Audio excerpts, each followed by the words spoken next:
सभी लोगों का बहुत बहुत धन्यवाद अदा करता हूँ, शुक्रिया अदा करता हूँ कि आज आप लोग इस कॉन्फ्रेंस में आए जिसका टॉपिक था कि situated development of Muslims in Maharashtra. मुसलमानों की महाराष्ट्र के अंदर socio economic education political level के ऊपर क्या हालात है, इसका एक जायजा लेने के लिए ये कॉन्फ्रेंस रखी गई थी और इसमें पूरा डेटा के साथ बताया गया है कि किस तरह से हमारे साथ नाइंसाफियां होती आ रही है। ये कॉन्फ्रेंस सिर्फ यही खत्म नहीं होती है, इसके आगे हमारा जो एक्शन प्लान रहेगा उसको हम कंटिन्यू करेंगे।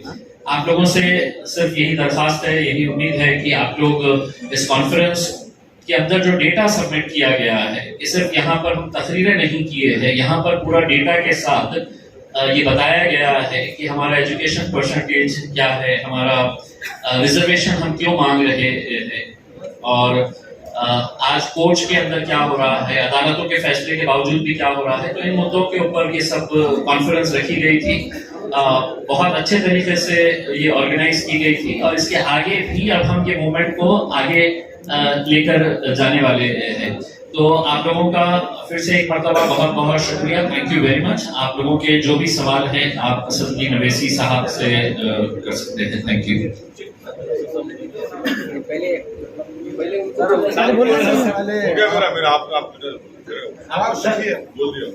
आज जो प्रोग्राम हुआ था उसकी नौयत बोल दिया पूरा नहीं। असद साहब, इश्यूज क्या है आपको, क्या अहम इश्यूज लगते हैं मतलब माइनॉरिटी डेवलपमेंट्स के बारे में महाराष्ट्र के खास तौर पर?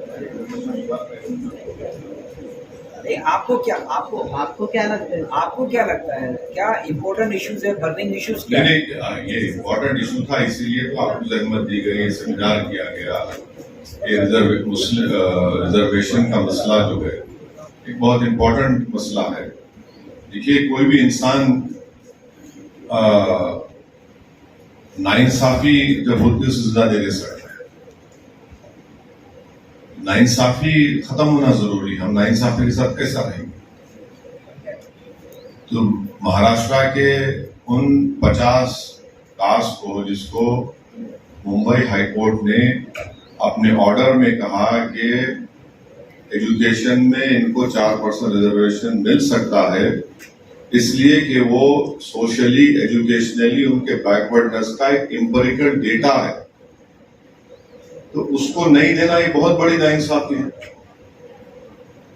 आप किसी और जिस किसी को देना चाहते दीजिए आप, मगर जब मेरा मुसलमानों का सोशल एजुकेशनल बैकवर्डनेस प्रूव हो चुका है, हाई कोर्ट ने उसको एक्सेप्ट कर लिया, तो बजाय आप एक एक्ट को लेकर आते या रीप्रोमुलगेट करते ऑर्डिनेंस को, आप मुसलमानों को नहीं देते और फिर आप हमको उंगली उठाकर बोलते कि हम कम्युनल है और आप सेकुलर हैं।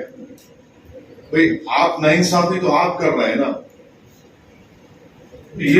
ये नाइंसाफी का खात्मा जरूरी, नाइंसाफी खत्म होना चाहिए और महाराष्ट्र के मुसलमानों को रिजर्वेशन मिलना चाहिए। पूरे मुसलमानों को नहीं, वो जो 50 कास्ट जिसको हाई कोर्ट ने अपने ऑर्डर में कहा कि इनको मिल सकता है, इनको मिलना चाहिए, जिसको हाई कोर्ट ने अफेंड किया।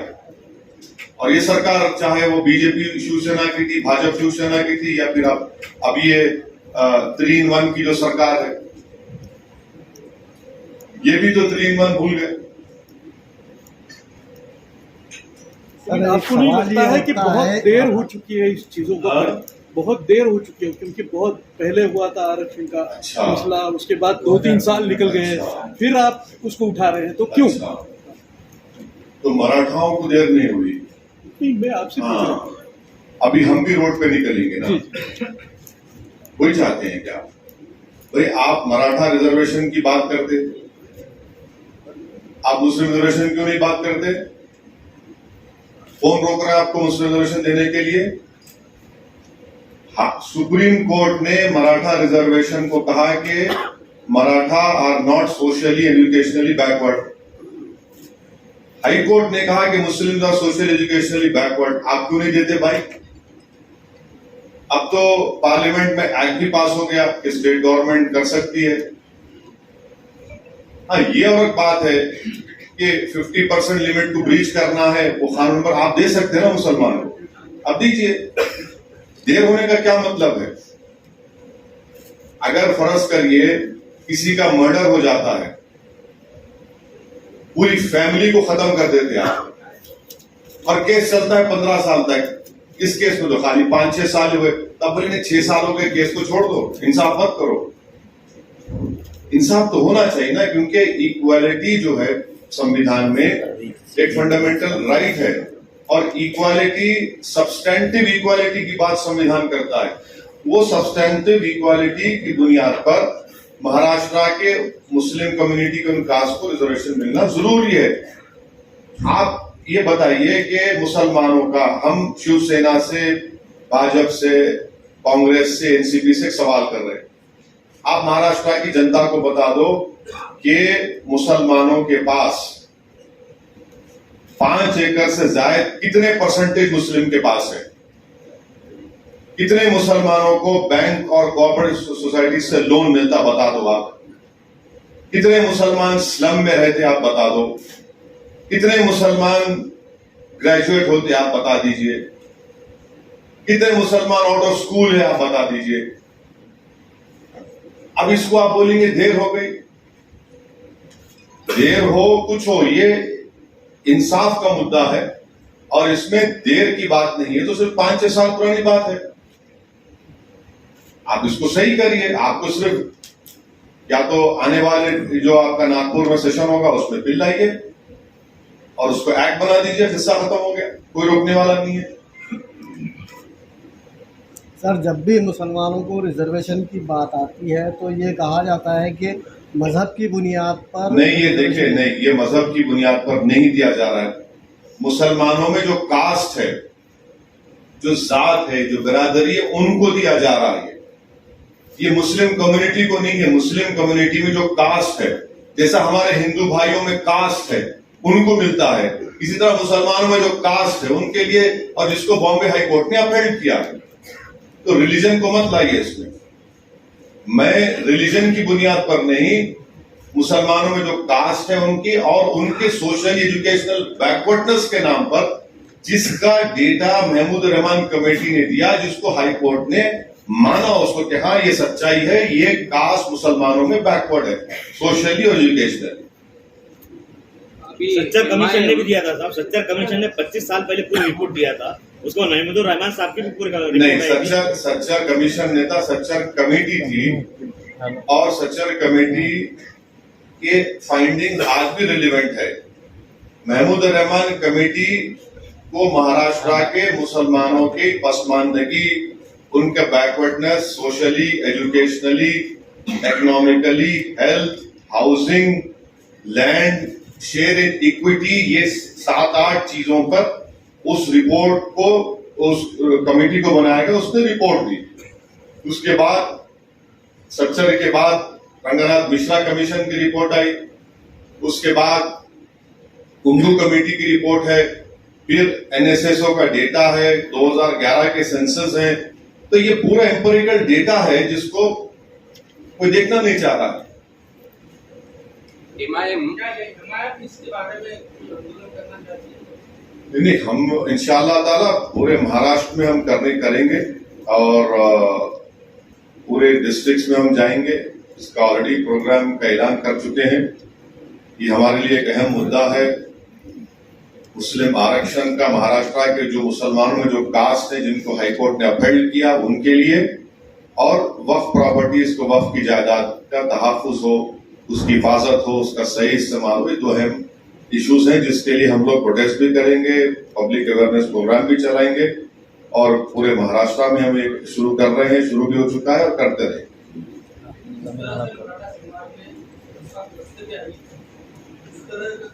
वो भी ऑप्शन है, सब करेंगे, पूरे option are on the table. बिल्कुल। ये देख काम के लिए कुछ सियासी पार्टी आपके साथ जुड़ रहे हैं? कौन जुड़ रहे हैं? सियासी पार्टियां जो शायद हमारी जरूरत ही नहीं है, हम खुद बहुत बड़े हैं, इंशाल्लाह करेंगे। आपका साथ, आपकी दुआ रहेगी। वो जो जुड़ने का काम नहीं करना है, उनको खाली एक ऑर्डिनेंस या एक्ट बिल लेके आने का है। हम उनको वो एक बिल लेके आओ, नागपुर में जो असेंबली सेशन होने जा रहा है, आप एक बिल ला दो मुसलमानों के लिए, बोल दो ना, आप दो महाराष्ट्र के मुस्लिम्स को दो, जिसको हाईकोर्ट ने अपील किया है। आप पूरे ये बिल लाएंगे, वो बिल, ये बिल क्यों नहीं लेके आते आप? कौन रोक रहा आपको? लाना चाहिए। अगर नागपुर सेशन में ये बिल नहीं आता तो नागपुर सेशन में अगर ये बिल नहीं आता लड़ाई चलेगी, तो आपका लड़ाई चलेगी। नागपुर जाएगा मोर्चा? नहीं, लड़ाई, अरे पूरे महाराष्ट्र में जाएगा, क्यों नागपुर के तक मुद्दा आप रोक देंगे? पूरे महाराष्ट्र में जाएंगे, लड़ाई चालू रहेगी। हम अपना प्रोटेस्ट करेंगे, डेमोक्रेटिक राइट है, पीसफुल प्रोटेस्ट करेंगे, इस राइट के लिए हम लड़ेंगे। देखिए, मैं हर चीज को बर्दाश्त कर सकता हूँ, नाइंसाफी के साथ जी नहीं सकते। ये नाइंसाफी हो रही है हम सर। आरक्षण की लिमिट खत्म हो चुकी है। कैसा बोले? 50% की कैप जो है, अरे हाईकोर्ट ने कह दिया ना, हाईकोर्ट ने कहा कि मुसलमानों को दो, इनको दिया जा सकता है। हाईकोर्ट ने कहा एजुकेशन में दे सकते, एम्प्लॉयमेंट में दे सकते, क्योंकि एम्प्लॉयमेंट 50% क्रॉस कर गए थे। हाईकोर्ट ने कहा कि मुसलमानों का एजुकेशनल और सोशल बैकवर्डनेस है, मगर क्योंकि एजुकेशन में इनको दे सकते, एम्प्लॉयमेंट 50% क्रॉस कर एम्प्लॉयमेंट नहीं दे सकते, एजुकेशन में दो ना। हाईकोर्ट ने मराठा कम्युनिटी के बारे में ऐसा ही कहा है ना, आप पढ़े नहीं बराबर, आप पढ़े नहीं बराबर। हाई कोर्ट ने उसको रिजेक्ट किया। सुप्रीम कोर्ट ने कहा कि इनका सोशली एजुकेशनली बैकवर्ड नहीं है। हाईकोर्ट ने दिया था, बाद में हाईकोर्ट ने मुसलमानों को दिया, मराठाओं को भी दिया है, वो सुप्रीम कोर्ट ने दिया है। नहीं। हाईकोर्ट ने देने के बाद देखिए, हाईकोर्ट सुनिए मेरी बात सुनिए। हाई कोर्ट में मुसलमानों का अपील किया, मराठाओं का बोला कि ये इनका डेटा नहीं है, तो इन्होंने बिल लेकर आए असेंबली में। कोर्ट की बात करो आप, कोर्ट की बात करें आप, बिल लेकर आए और बिल एक मुसलमानों का लेकर नहीं आए आप, और फिर उसको चैलेंज हो सुप्रीम कोर्ट गया। वो सुप्रीम कोर्ट ने कहा कि लोग सोशल एजुकेशनली बैकवर्ड का डेटा नहीं दे सके, प्रूव नहीं कर सके। मुसलमानों का तो डेटा प्रूव हो चुका है। अभी पार्लियामेंट में खड़े के बहुत बड़ी बातें किए ना, अभी तो सर मराठा रिजर्वेशन के लिए बीजेपी, कांग्रेस, शिवसेना, एनसीपी बार बार प्राइम मिनिस्टर के पास जाती है। इस तरह मुस्लिम रिजर्वेशन के लिए आप भी प्राइम मिनिस्टर को मिलेंगे क्या? प्राइम मिनिस्टर के पास जाने का ही नहीं है, यहाँ करने का है। सुनो आप, अरे आप समझ रहे नहीं मेरी बात को। बीजेपी का तो अपोज रहता है ना, सुनो, आपको यहाँ देने में कौन रोक रहा? स्टेट का मसला है, दे दो ना। यहाँ पे तो यूनिटी नहीं है ना। अरे मराठा रिजर्वेशन के लिए सारी पार्टियां ना, देखिए वो हम यही चाल चल रहे लोग, ये 3-in-1 पार्टी जो है चाल चल रही। ये एक साथ तीनों मिलकर शादी कर लेके हम समझ रहे कि हम और नहीं मालूम क्या कर रहे। आप कर सकते हैं, यहाँ पर आप करिए। नवाब मलिक स्टेटमेंट देते हैं तो बीजेपी उसको अपोज करती है। अब वो अपोज करती है तो बहुत सी चीजों अपोज करती है बीजेपी। आप क्या, नहीं ऐसा हुआ तो फिर क्या, जो बीजेपी बोलेगी सुनेंगे क्या? आप सत्ता में, आप इंसाफ करिए, आपको कौन रोक रहा है इंसाफ करने से? और ये कब से शुरू हो गया? बीजेपी बोली तो हम ये नहीं करते, बीजेपी जो बोली करेंगे क्या लोग? बीजेपी को बिठा लो सरकार में, अगर आप ऐसा है तो। प्राइम मिनिस्टर से बात नहीं करें। प्राइम मिनिस्टर से पार्लियामेंट में बोलेंगे, सबको बोलेंगे, या तो आपको करना है ना, यहाँ आप कर सकते, कर दो आप। लेकिन सर इस मामले में आप जो मोर्चे निकाल रही हैं महाराष्ट्र के सारे जिलों में जा रहे हैं, इसको क्या लगता है कि इसका क्या इम्पैक्ट हो सकता है, या फिर अलग सा एक ध्रुवीकरण हो जाएगा और हिंदू मुस्लिम ऐसा? अरे आगे ना असल सवाल पे माशाअल्लाह, मैं इंतजार कर रहा था ये ध्रुवीकरण कब आएगा। चर्चा हो रही है महाराष्ट्र। दिल की बात जबान पे आ ही गई आपके। चलिए मुबारकबाद, ध्रुवीकरण हो गया। क्या ध्रुवीकरण होगा? कैसा ध्रुवीकरण होगा बताइए आप? एक समाज जो है, अब आपको पूरा बीमारी बताना पड़ेगा। एक मुसलमानों में ग्रेजुएट सबसे कम, हाँ, फिर उसके बाद आप लोग थे ना, सुने ना, आप लोग देखे ना पूरा, फिर आपकी क्या है पूरी कुरान शरीफ सुन के आप बोले सूर्य फातिहा पढ़ो, मेरे को बोल रहे आप कहीं का ध्रुवीकरण हो रहा। इंसाफ करेंगे तो देखिए, महाराष्ट्र में 11% मुसलमान है, उस 11% में ये 50 कास्ट को अगर आप देंगे तो महाराष्ट्र मजबूत होगा ना, महाराष्ट्र मजबूत होगा, देश मजबूत होगा। ध्रुवीकरण कैसा होगा? लेकिन ये 11% MIM के साथ थोड़ी ना। अरे मैडम नहीं है, ये 1.0.1 भी नहीं है मेरे साथ, तो मैं नहीं पूछूं क्या? मुझे इंसाफ कर, मेरा हक बनता ना। मसला तो पॉलिटिकल बन जाएगा। अरे आप पॉलिटिकल है, मेरे लिए कॉन्स्टिट्यूशन है। आप कॉन्स्टिट्यूशनल के जो राइट्स मुझे दिए गए, आप मुझे उससे महरूम कर रहे हैं। अभी जो हो रहा है, हाँ? यूनिटी तो लगेगी ना, हाँ? यूनिटी तो लगेगी पूरे ना, 11% किसकी यूनिटी लगेगी? आप लोगों की जिसको चाहिए रिजर्वेशन। अरे देख लेंगे ना यूनिटी अब आने वाले दिनों में। मराठाओं ने अपनी यूनिटी दिखाई तो किसने? मराठा समाज ने जब यूनिटी दिखाई हाँ, उसके बाद भी लाया है। आपने अच्छा सवाल किया। हम चाहते हैं कि महाराष्ट्र के मुसलमान सुन लें। हमारे जर्नलिस्ट लोग बोल रहे हैं कि मराठा समाज यूनाइट होके रिजर्वेशन लिया, तो मुस्लिम समाज को भी यूनाइट होना पड़ेगा, और होंगे इंशाल्लाह। हम मिलाएंगे सब। अच्छा आता अभी हाई कोर्ट के फैसले के बावजूद हाँ? इसका कनेक्शन मुस्लिम रिजर्वेशन के ताल्लुक से हाई कोर्ट के फैसले के बावजूद जिसने नहीं पूछा है, पर आप लोग यूनाइट हो जाओ पहले। अमरावती पहले आप लोग यूनाइट हो जाओ। अभी अमरावती में मालेगांव और नांदेड़ में जो हुआ है उसका कनेक्शन, पॉलिटिकल कनेक्शन ऐसा बताया जा रहा है क्योंकि अभी इलेक्शन आ रही है। देखिए, जहां तक वायलेंस हुआ, मैं उस वायलेंस का कंडेम करता हूं। वायलेंस नहीं होना चाहिए, बिल्कुल वायलेंस नहीं होना चाहिए। मैं अपने स्पीच में भी इसका जिक्र किया हूं, और मैं आज के प्रेस कॉन्फ्रेंस के जरिए अमन की अपील पहले भी किया हूं, आज भी कर रहा हूं। और पीस एसेंशियल है, सबके लिए पीस एसेंशियल है, और पीस बरकरार रहना चाहिए, अमन को मजबूत करना चाहिए। और ये क्यों हुआ, ये तहकीकात करनी चाहिए। क्यों इसका डिरेलिक्शन हुआ और कैसे इस तरह की हरकतें हुई, ये सब इसका जांच होनी चाहिए। अभी ऐसी चर्चा हो रही है कि इसमें direct indirect politicians, political parties तो इंक्वायरी होनी चाहिए, इंक्वायरी कराइए, मालूम हो जाएगा वो। लेकिन कैसे आप ही की तरह रजा अकादमी को भी भाजपा की बी पार्टी कहते हैं। नहीं, भारत में ये टीम का मसला खाली हमारा है, मेरा राइट इसलिए आप इंटेलेक्चुअल राइट मेरा है, और आपका भी नहीं, किसी का भी नहीं, मेरा रहेगा इंशाल्लाह। अभी थोड़ा हम ए टीम हो गए, 20 से तरक्की हुई है अल्लाह करम से, ए टीम हो गए। दंगों के नाम से दंगों के नाम से रजा एकेडमी को लोगों को अरेस्ट किया जा रहा है मालेगांव में। अब वो सब वो अब आप अपनी रिजर्वेशन को जगह क्लिक जा रहे हैं आप। अब छोड़ दो उसको। मैं वायलेंस का कंडेम करता हूँ।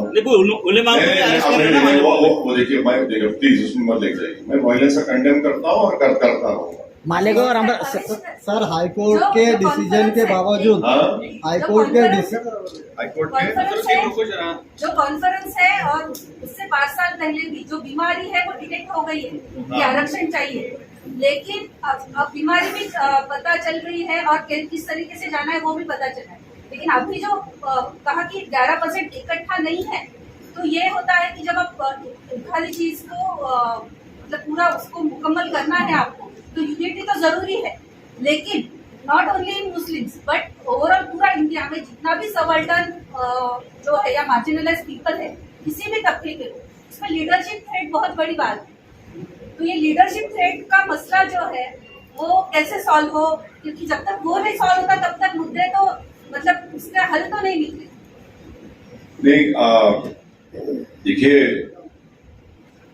नाइंसाफी के खात्मे के लिए जो सरकार है, जो सत्ता में है, उनकी कॉन्स्टिट्यूशनल जिम्मेदारी होती है कि वो अपने डिसीजन से इस डिस्क्रिमिनेशन का, इस इनजस्टिस का खात्मा करे।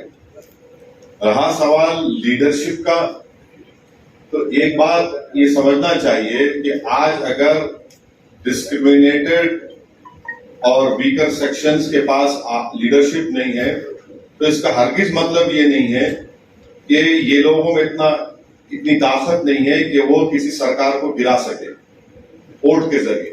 नहीं, सुनिए लीडरशिप। देखिए, राजभर जी ने आपका साथ छोड़ दिया, तो अरे मैडम, मैं भी और आप दुनिया का साथ छोड़ के जाएंगे ना एक दिन, उसमें क्या होने वाला है? दुनिया खत्म हो जाएगी क्या? वो सब छोड़ के जाने वाले हैं, ये सियासत है। कोई आता है, कोई छोड़ता है, हमको क्या करना है? हम अपनी जगह पे, अगर मैं अपनी जगह पे फर्म हूं, अपने उसूल पर, अपने प्रिंसिपल्स पर, अपने मंजिल पर मेरी तवज्जो है तो यकीनन मुझे अपनी मंजिल मिलेगी। अब कोई छोड़ के जाता है, कोई आता है, तो उनसे पूछना चाहिए क्यों छोड़ के भाग गए, तो उसमें मैं क्या कर सकता हूं। मगर आपका जो बुनियादी सवाल है, यस 11% मुसलमानों को आपने बहुत अच्छा मैसेज दिया, मैं आपका शुक्रिया अदा करता हूं कि जिस तरह मराठा समाज एक होकर अपनी लड़ाई लड़ा और भाजपा को, कांग्रेस को, एनसीपी को, शिवसेना को उन्होंने घुटने टिका दिए उनके। मगर मैं मराठा समाज को भी बोल रहा हूं, वो इतने खामोश क्यों है अभी? देखो हम तो लड़ रहे हैं, मराठा समाज बहुत खामोश बैठा है आजकल। क्या वो बातों में आ गए क्या शिवसेना के, एनसीपी के, कांग्रेस के, भाजपा के? चलिए मराठा समाज भी खड़ा हो जाए, हम भी साथ में खड़े होते हैं उनके, कोई बात नहीं। मगर ये सोचना पड़ेगा। और जहां तक सबाल्टर्न दास का मामला है, it is a very larger question, but I am be rest assured that there will be a voice, there is a voice. इस मुल्क में सबसे बड़ा अपोजिशन जनता है, और जनता में सबसे बड़ा अपोजिशन वो गरीब लोग हैं जो वोट का इस्तेमाल दौलतमंदों ज्यादा करते हैं, तो वही सबसे बड़ा अपोजिशन है, वही निकलेंगे इंशाल्लाह। सर मराठा एक साथ इतने बड़े पैमाने पे आए क्योंकि उनके पास में कोई पॉलिटिकल झंडा के साथ में गए नहीं, कोई पॉलिटिकल पार्टी उनके साथ नहीं। मजलिस का कितना सुनेगी मुसलमान, और कितने लोग आपके साथ आएंगे? अगर मजलिस के साथ लोग होते तो शायद आपको पिछले इलेक्शन में अच्छा सक्सेस हो जाता। सर इसी से जुड़ा हुआ सवाल है। अब ये सवाल जो औरंगाबाद के एमपी को देना चाहिए। देखिए, हमने 27 नवंबर को एक नारा दिया था कि चलो मुंबई, और उसका मकसद यही था कि हम रिजर्वेशन, वक्फ की जमीनें और जो भी जहां पर भी इनजस्टिस हुई है उसको हाईलाइट करने के लिए हम ये 27 तारीख का जो ये है, आप जो एक सवाल कर रहे हैं कि आपको कितना समर्थन, हमारी जो मैडम ने भी सवाल किया है कि आपके पास यूनिटी नहीं है, आपके पास यही नहीं है। दिसंबर में हम मुंबई जाने वाले थे और आपको उस दिन ये एहसास होगा कि हमारी यूनिटी कितनी है और हमारी तादाद कितनी है। सर मेरा सवाल पूछने का मकसद ये था, मराठा एक साथ इसलिए एक साथ रहे लास्ट तक क्योंकि कोई पॉलिटिकल एजेंडा लेके वो साथ नहीं चले। मस्जिद आपके साथ, मस्जिद के साथ मुसलमान क्यों आए? नहीं, वो झंडा लेके नहीं चले, मगर पीछे झंडा पकड़े के लोग थे, मालूम आपको ही मालूम है। हाँ, पीछे कौन पकड़े थे मालूम ना, हमको ही मालूम। पीछे तो सब लोग थे। हाँ, पीछे सब थे, बिल्कुल। अब हम सामने रहेंगे। लेकिन आप सामने आओगे तो कोई मुसलमान। हाँ, वो आप फिक्र मत करो, मुल्ला जी का मामला हम देख लेंगे, छोड़ दीजिए। आपके पीछे है कोई लेकिन झंडा लेके? अल्लाह है हमारे साथ, हमारे। सर हाईकोर्ट के फैसले के बावजूद गवर्नमेंट जो है तो मुसलमानों को रिजर्वेशन नहीं दे रही है यहाँ पर जी, तो क्या ये आपकी तहरीक कामयाब होगी? इंशाल्लाह उम्मीद पे दुनिया कायम है, कोशिश करेंगे, मेहनत करेंगे। इंशाल्लाह हमको यकीन है कि महाराष्ट्र के जो सेकुलर जहन रखने वाले लोग हैं, जो बड़ी तादाद में हैं, वो हमारी इस बात को समझ रहे हैं, नाइंसाफी को पसंद नहीं करते। उन तमाम का हमको साथ, उनका आशीर्वाद, उनका मोहब्बत मिले। जिला परिषद महानगरपालिका में भी यही मुद्दों के साथ है। नहीं, ये मुद्दा जो है एक बहुत बड़ा मुद्दा है, तो इस मुद्दे को लेकर आगे बढ़ेंगे। पूरे महाराष्ट्र के मुसलमानों का मुद्दा है, इसको लेकर आगे बढ़ेंगे। इसको सिर्फ पॉलिटिक्स से मत जोड़ दीजिए आप प्लीज। लोकसभा चुनाव में आपने वंचित के साथ इकट्ठा होकर चुनाव लड़ा था, उसका फायदा बीजेपी को हुआ, ऐसा लोग कहते हैं। अभी ये मुद्दा खत्म होने के बाद ये मुस्लिम आरक्षण का मुद्दा लेकर फिर किसी और पार्टी को समर्थन के लिए तो ये कुछ हो रहा नहीं, ऐसा भी सवाल उठाया जा रहा है। अरे आप थोड़ा स्टडी कर लेना पाएंगे, आप स्टडी नहीं करते आप। अब आप ये बोलो कि शिवसेना कांग्रेस एनसीपी से शादी क्यों कर ली? मेरी वजह से। अबे वो तो हमारे खिलाफ थे ना, अब मिल गए। असेंबली इलेक्शन में बताए ओवैसी ये वो बोले, तीनों मिल गए। अब पूरे भारत में 302 सीट बीजेपी लड़ी, उसका भी जिम्मेदार मेरे को दे दो आप। अब ऐसा हो गया तो ऐसा बहुत मुश्किल हो जाएगा ना, हर चीज के लिए आप बनेंगे नहीं। ओवैसी जिम्मेदार है, एमआईएम जिम्मेदार है, पब्लिक देख के सुन के बोलती भाई इन्हें क्या क्या जिम्मेदार है, किस चीज का जिम्मेदार है। नहीं, ऐसा तो नहीं है कि अभी एक्टिव आप जो एक्टिव हो रहे हैं, तो अभी इलेक्शन है ना, कॉर्पोरेशन के और जिला परिषद के। इसके पहले आप थोड़ा एक्टिव हो गए, पिछले 2 साल में जब इलेक्शन खत्म हो गए उसके बाद में ना मुस्लिम आरक्षण का मुद्दा सामने लाए थे, ना किसी आंदोलन था, ना कोई वर्क नहीं था। ऐसा है सर, एक टाइम होता बीज बोने का, एक टाइम होता फसल काटने का, समझे ना? अभी आरक्षण चलिए अभी और कुछ अरे आप मैं चाहता हूँ आपका मेरे को मालूम पर बिल्कुल जाना है। अरे आप एक एक आदमी 3-3 सवाल आते हैं, थोड़ा बचा के रखो आइंदा के लिए। फिर आप सीडीपी की पहली कॉन्फ्रेंस है ये। सीडीपी का जो निर्णय हुआ है कि अहमदाबाद में रास्ते के ऊपर जो मटन हो या अंडा हो बेचा नहीं जाएगा, तो इसके ऊपर आप क्या कहना चाहते हैं? अगर वो सक्सेस हो गया तो देश के दूसरे इलाकों में भी लगाया जाएगा? देखिए, ये समझ में नहीं आ रहा कि वेजिटेरियन बंडी रह सकती, नॉन वेजिटेरियन नहीं रह सकती। नॉन वेजिटेरियन होटल में खा सकते, बाहर नहीं खा सकते। तो होटल में तो दौलत बन जाएगा ना। अब चाय बेचने वाला, चाय बनाने वाला तो बंडी पे गोश्त खाएगा उन्हें, अंडे बेचने वाले। और एक बात समझिए कि मेजॉरिटी उसमें नॉन मुस्लिम्स हैं, जिनको आप एम्प्लॉयमेंट से महरूम कर दिए। इतनी गरीबी है, इतनी परेशानी है। और अहम बात यह है कि गोडसे का स्टैचू लगता है और आपको बंडी की फिक्र है, गोश्त की बंडी की। गोडसे का स्टैचू लगता है, उसके ऊपर कुछ नहीं बोलेंगे। तो आप ये तो एंटी पोर स्टेप है ये। आप तो गरीबों को उनका पेट काट दे रहे हैं। आप ये बोल रहे कि हाँ जिसके पैसा है गाड़ी में जा, होटल में बैठ के खा, जो बंडी पे गरीब है नहीं खा सकता। तो गलत है बिल्कुल ये। ओवैसी साहब यूपी में एक स्पीच दिया था कि अमित शाह जब तक मुसलमानों के बारे में कुछ ना बोले उसको नींद नहीं आती। हाँ। तो उसी तरह औरंगाबाद में भी एक अमित शाह है जो जब तक खासदार इम्तियाज जलील को ये कहता है कि वो गलती से चुन के आए हैं, जब तक उसको नींद नहीं। दोनों भाइयां हैं एक दूसरे। Thank you. ओवैसी साहब